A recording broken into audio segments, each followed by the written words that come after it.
Assalamualaikum warahmatullahi wabarakatuh.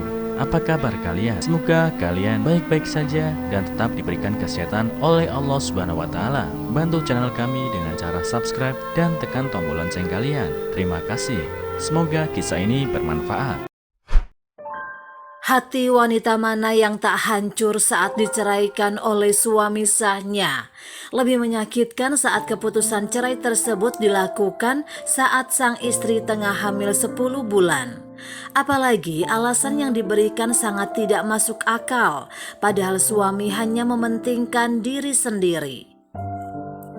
Namun semua terungkap setelah 3 bulan pernikahan berakhir, ternyata suami punya wanita lain. Akan tetapi karma pun diterima sang suami yang pernikahan keduanya malah tidak bahagia. Itulah cuplikan singkat dari kisah yang viral dibagikan di akun Facebook Kisah Rumah Tangga KTR yang banyak mendapatkan respon dari netizen. Simak kisah lengkapnya berikut ini. Saya diceraikan suami talak 3 ketika umur kandungan baru 10 minggu.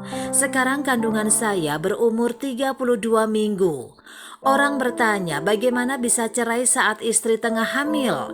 Jawabannya bisa jadi karena perceraian talak 3 dan niat. Saya baru saja menikah tahun ini dan bercerai tahun ini. Alasan mengapa suami saya meninggalkan saya adalah tidak beralasan. Dia bilang aku mudah marah, tidak pandai menjaga suamiku. Oke, tentang emosi. Malam sebelum dia menceraikan saya mendapat beberapa teguran. Salah ketika rahim saya mengeluarkan darah. Tidak buruk sangka dan terima kasih terhadap Tuhan, bayi tetap selamat. Dia bisa menikmati dengan keluarganya ke BBQ dan tidak kembali ke rumah. Aku sendirian di rumah dengan rasa sakit. Apakah saya salah marah? Jadi kategori emosi itu untuk itu? Saya hamil dengan anak pertama saya dan mengalami alergi parah. Setiap hari morning course, tapi saya masih peduli dengan dia. Saya tidak pernah mengabaikan semuanya, meski dia tahu saya alergi terhadap bau masakan. Tidakkah kamu tahu bagaimana melindungi suamimu? Waktu dalam proses perceraian, mantan suaminya keluar untuk melihat filmnya bersama wanita lain. Tuhan ingin menunjukkan dia. Mereka adalah panggung dengan ipar perempuanku di samping tempat duduk. Saya 50-50 ingin mempercayai kebenaran ini. Dan sekali lagi Tuhan akan membimbingnya. Dia bersama lawannya datang dengan teman saya di pusat perbelanjaan. Aku masih enggan mempercayainya. Saya berdoa dan meminta Tuhan untuk menunjukkan kebenaran. Alhamdulillah, Allah Maha Mendengar. Dengan mata dan kepala saya sendiri, saya melihatnya bersamanya dengan sepeda motor yang sedang berpelukan di jalan. Itu adalah hatiku yang hanya Tuhan yang tahu. Saya merasa lemah. Saya tidak cukup kuat untuk menghadapi dugaan ini. Saya tidak pernah berpikir untuk bunuh diri, tapi Tuhan memberiku pikiran yang sehat.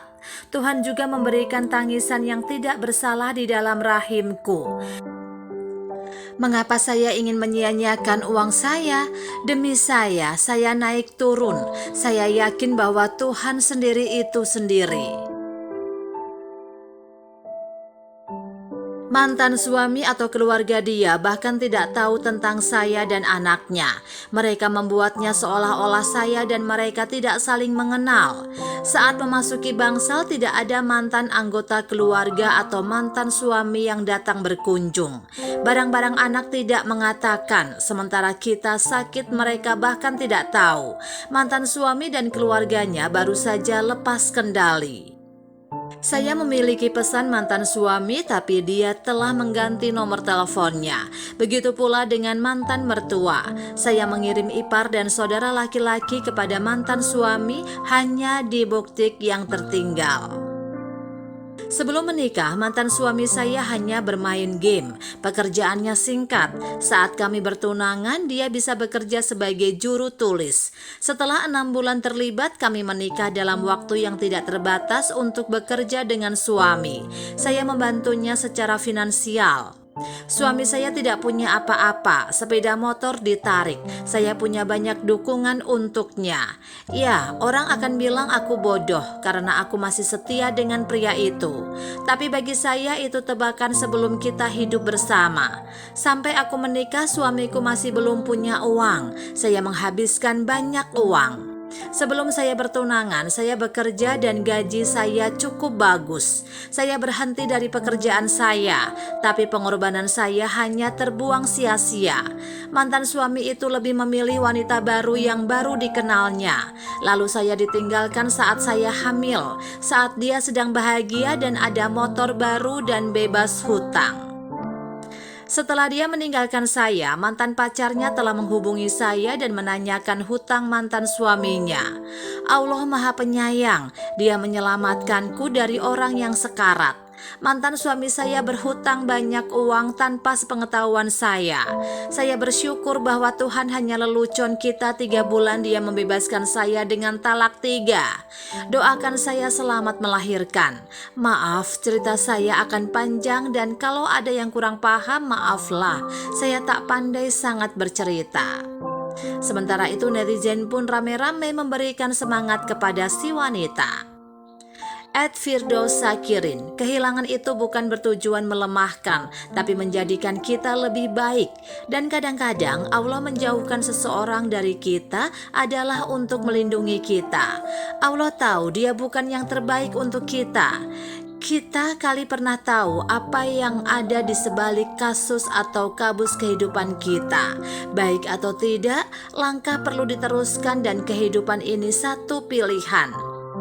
Hidup kita cuma 3 hari, semalam telah berlalu, hari ini sedang berlaku dan esok adalah harapan untuk sebuah kebahagiaan. You is strong wife, strong woman, la tahzan, Allah akan ada dan bersama kita. MC Rina Martin, saya pun pernah melalui apa yang sis rasa. Masa itu anak-anak masih kecil lagi. Sekarang ini anak-anak sudah besar. Baru sekarang ini ex-suami dan keluarga dia mencari balik anak-anak saya. Dulu saya dan anak-anak dibuang macam sampah. Sampaikan dia dan keluarga dia yang acah-acah baik sangat itu cukup. Jangan suruh anak-anak saya muncul lagi dalam hidup mereka. Sekarang lepas 5 tahun dapat tahu yang anak-anak saya agak terserah dalam pelajaran. Baru mereka nak cari balik kami beranak. Sampai merayu nak jumpa anak-anak saya. Sampaikan mereka sanggup pergi kuarter sekolah saya semata nak jumpa anak-anak saya. Hati saya masih sakit dengan apa yang telah mereka lakukan terhadap saya dan anak-anak. Jadi buat sis senantiasa bersabar demi anak yang dikandung. Percaya pada karma, sebab Tuhan Maha Adil dan akan bayar cash kepada mereka-mereka yang telah menzolimi kita. Be strong Yesus. Aziz Fauzi, bersyukurlah bila Puan dijatuhkan talak 3 oleh suami. Ada hikmah dia bukan suami Islam. Puan diselamatkan oleh Allah dari berterusan jadi istri untuk seorang lelaki yang jelaka sifat dia. Semoga semua urusan Puan dipermudahkan. Move on and make yourself and your baby happy. Allah Maha mendengar. Be strong ya Puan.